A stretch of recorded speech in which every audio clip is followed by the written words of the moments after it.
the law on the matter, which is part of the law of the land, the decisions of the Supreme Court says that you can be rearrested without need of any warrant or further proceedings. Okay. Sir, I just have to ask this. Ililipat niyo pa po ba siya sa iba pang agency like what happened before?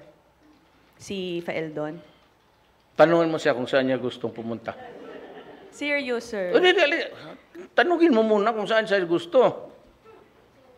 Kasi kung sabi niya, gusto niya palitan si Secretary Esperon, sabi mo, usap tayo. I'm serious, sir. Kung Are you still open to appointing him to another position? Yeah, because that's, the question is also a joke. Given the history of Peldon, kung ikaw ang secretary, ina,